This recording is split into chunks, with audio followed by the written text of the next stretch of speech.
একটি নীরব ঘাতক আপনার খামারকে ধীরে ধীরে ধ্বংসের দ্বার প্রান্তে নিয়ে যাচ্ছে।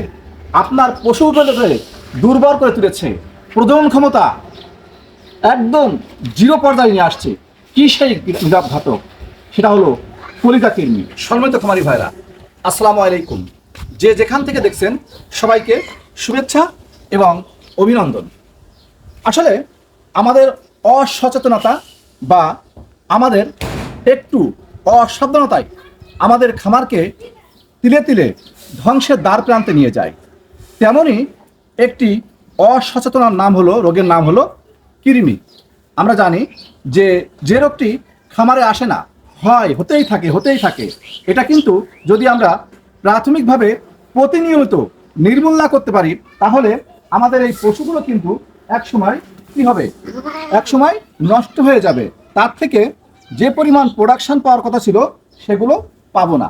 ঠিক তেমনই একটি অসুখ বলতে পারেন বা রোগ বলতে পারেন, যাই বলতে পারেন, সেটা হলো কৃমি।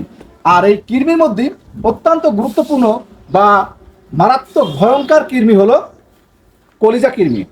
আমরা আজকে জানবো যে কলিজা কৃমি কেন হয়। যদি আমরা এটা জানতে পারি, তাহলে আমাদের খামারকে আমরা সুন্দরভাবে পরিচালনা করতে পারবো, পশুগুলোকে ভালো রাখতে পারবো।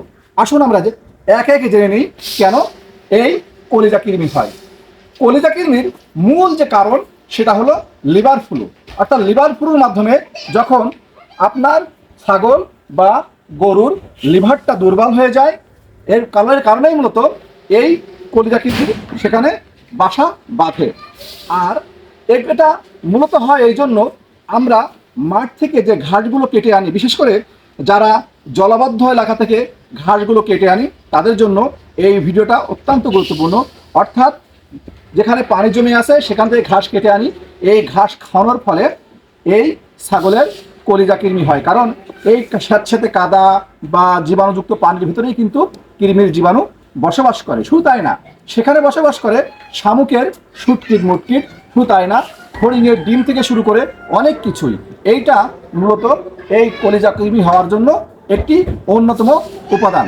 দ্বিতীয় যে কারণটি বলবো সেটা হলো অস্বাস্থ্যকর খাবার।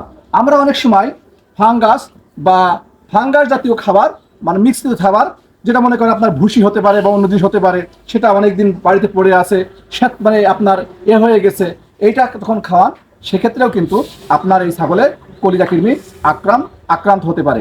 অনেক সময় আমরা বিষাক্ত ঘাস খাওয়াই, বা আমার যে ঘাসে কীটনাশক ব্যবহার করা হয়েছে বা যে গাছে কীটনাশক ব্যবহার করা হয়েছে অল্প দিন, সেই গাছ খাওয়ালেও কিন্তু বা ঘাস খাওয়ালেও কিন্তু এক্ষেত্রে ছাগল বা গরুর লিভার আক্রান্ত হতে পারে এবং কলিজা কৃমি হতে পারে। অনেক সময় আমরা যে পানিটা পান করাই ছাগলের বা গরুর, সেই পানিও কিন্তু যদি অপরিষ্কার হয় বা অস্বাস্থ্যকর হয়, সেই ক্ষেত্রেও কিন্তু আপনার কলিজা কৃমির আক্রমণ হতে পারে। শুধু তাই না, এবং আমরা অনেক সময় অতিরিক্ত মাত্রায় ঔষধ প্রয়োগ করি। এই অতিরিক্ত মাত্রায় যখন ঔষধ প্রয়োগ করি, তখন কিন্তু ওই গরু বা ছাগলের কলিজা আক্রান্ত হয়, সেই ক্ষেত্রেও কিন্তু কলিজা কৃমি সংক্রমণ দেখা দিতে পারে। এবং একটা জিনিস মনে রাখতে হবে যে কলিজাই হলো এই ছাগল বা এই গরুর মূল। এই কলিজাই যদি নষ্ট হয়ে যায়, সেখানে যদি পচন ধরে, তাহলে আপনি তার থেকে কত ভালো প্রোডাকশন পারবেন? অবশ্যই পাওয়া যাবে না। এই জন্য দেখবেন যে একটা সময় পরে আপনার ছাগল বা আপনার গরু রুগ্ন হয়ে যাচ্ছে, তার খাবারের রুচি কমে আসছে, তার ডায়রিয়ার প্রকোপ প্রতিনিয়ত ডায়রিয়া বা পাতলা পায়খানা হতে থাকে, তার প্রজনন ক্ষমতা কমে যাচ্ছে, তার মাংস লাগতেছে না, অনেক নানান ধরনের আপনি কারণ দেখতে পাবেন। এইগুলো যখন দেখবেন, তখন বুঝবেন যে আমার এই পশুটির কি হয়েছে, কলিজা কৃমিতে আক্রমণ করেছে।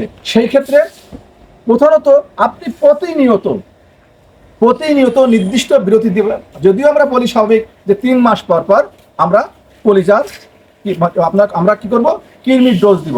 কিন্তু যারা কাঁচা এবং স্যাঁতস্যাঁতে জায়গার ঘাস, পানিযুক্ত ঘাস খাওয়ান, তারা 1.5 মাস পর পরও কিন্তু কলিজা কৃমির আপনারা কি করতে পারেন, মুক্ত করতে পারেন। তাহলে আপনার খামার বা আপনার পশুগুলো ভালো থাকবে।